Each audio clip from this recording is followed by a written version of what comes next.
not black, and ride on mummy, piggyback. Molting skins, they quickly grow. The baby load does make mum slow. For that's how scorpions grow, in case you didn't know.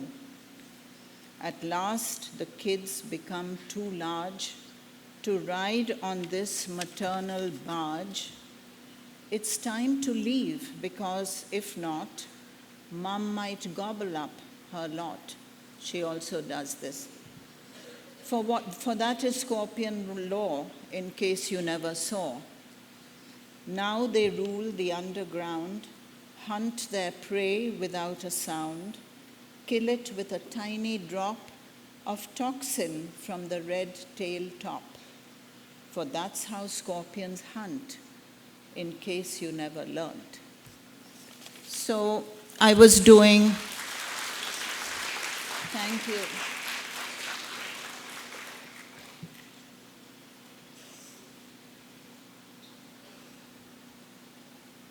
And then I began to realize that actually fiction is a much more powerful way of presenting facts and of getting children excited, something we all know.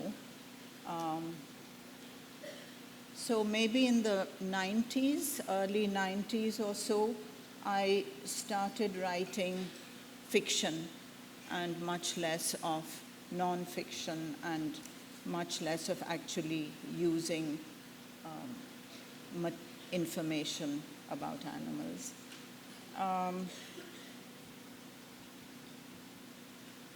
There were 3 picture books published by Tulika, which use the characters Kanna Panna, Kali and the rat snake, Kali, and myself. And they speak about disability, discrimination, and self-awareness. I call Salemamu and Me my autobiography because it's about my struggles and inferiority complex, about my own ignorance, growing up in a family of avid and very, very knowledgeable bird watchers. And these books are also a reminder of what a difference illustrators can make to a book, because I was lucky to be able to work with 3 amazing artists who really brought my stories to life.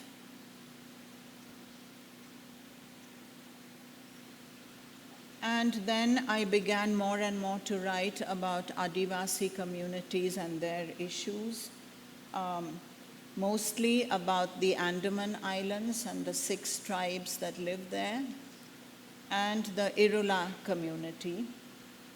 The last one, Termite Fry, was published about 6 months ago and follows the story of an Irula family at the time when the government suddenly banned the snakeskin trade, and that was their livelihood.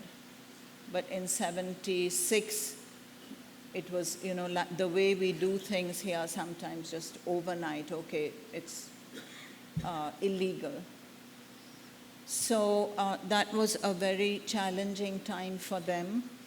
And I was there at that time, so I feel very lucky in a way. I mean, not lucky, but I was there when this very huge thing was happening in their lives, in the history of the Irula Adivasis, and watching that whole process and how they responded to it.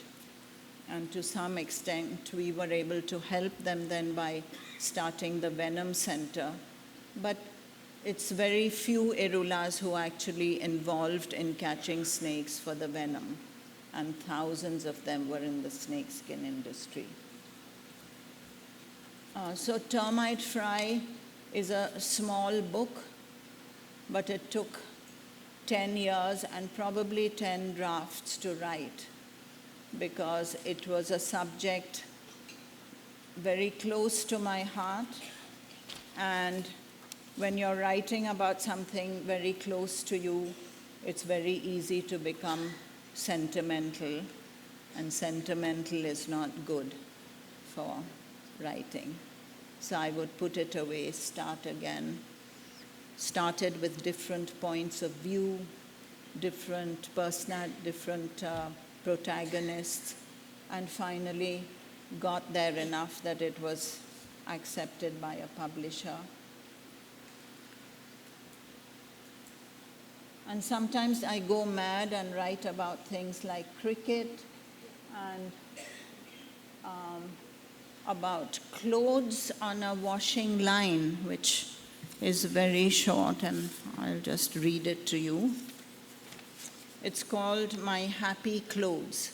I was watching these clothes on a washing line, and it was a pretty windy day, and these clothes were dancing around.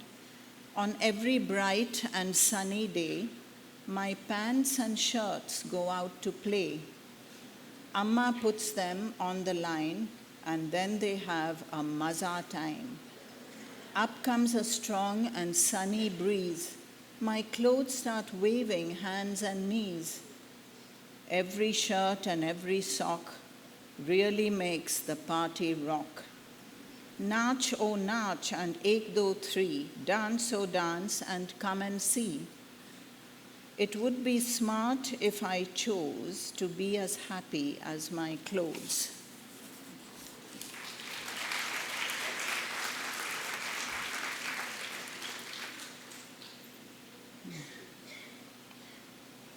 So then I'm particularly pleased that a story that I wrote after the horrible events of Ayodhya in '92.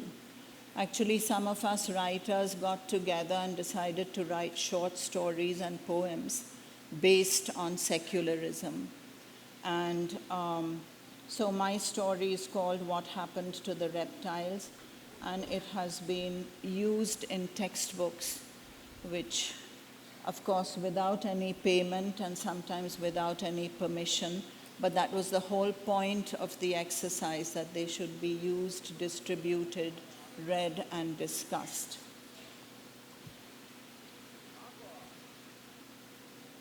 And about translation, I would like to point out that for any of you who are interested in writing, National Book Trust is a wonderful publishing company because of the translations that they do and the distribution. And also the books are heavily subsidized. So, 12, 13, 17 rupees you can buy a book.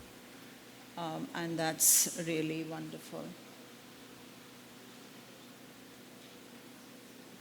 So during the pandemic, I thought I would enter the techno world, and I wrote an e-book. But fortunately, e-books have sort of not disappeared, but the paper books are here to stay. And I'm now hoping to have this printed on paper. Let's see where it goes. So I've kind of wandered around quite a bit, but I'm coming back to that beautiful word called balance. And I talked to you about Agumbe, the king cobra habitat. And something I saw there, which has really stayed in my mind, is this ritualistic doll. It's called the Mari Gombe. And it's part of the southern Western Ghats religion, where one village, when it feels that things are not going well, which could also be that people aren't being very nice, they create a Mari Gombe, which is a spirit doll, which will take away all the bad stuff, the evil stuff from the village, onto the border of the next village. And of course, I said, but what about that poor village? And they said, no, it doesn't work that way,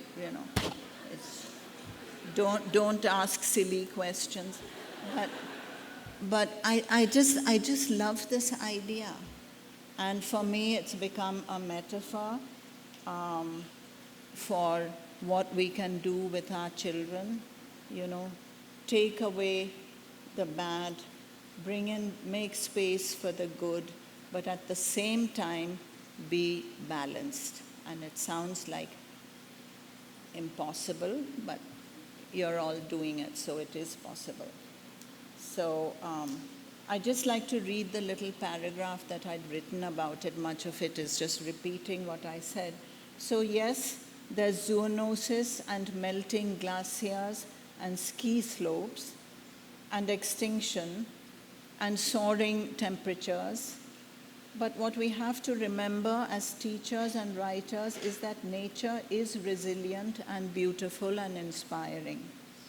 A balancing act, that's what we have to do. Present the reality of global warming and our responsibilities as Earth citizens, but also the abiding beauty and wonders of the natural world. My own metaphor for this, and for my own peace of mind, is this ritual doll of Agumbe called Mari Gombe. When a village community feels that for some reason life is not as it should be, and some evil thoughts are fluttering about, they create this figure on wheels. It's a wooden doll on wheels. And after some feasting, wheel it away to the village boundary. My immediate question was, well, what about the poor neighboring village? Doesn't it inherit the evil? The answer was, no, it doesn't. It doesn't work that way. So I was relieved and decided that Mari Gombe wasn't a bad image to keep in my mind, to help me move away from the negatives and make room for the positives. It works pretty well for me so far, and I really recommend it. Thank you.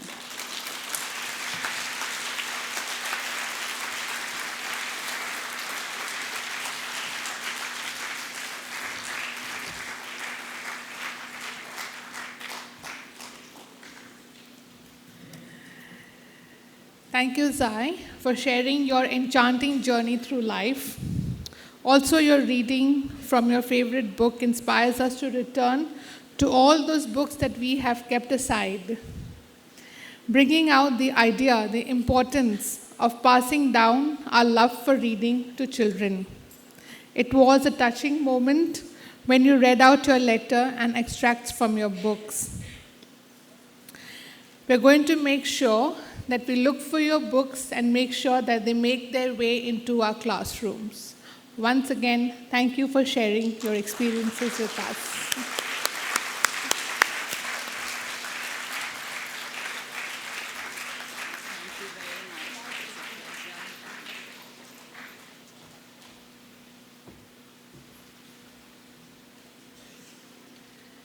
That was definitely a beautiful morning well spent. I'm sure you have rumbling stomachs at the moment, so we shall head out for lunch, and please let's make sure that we are back exactly by 1:30 to start the next sessions.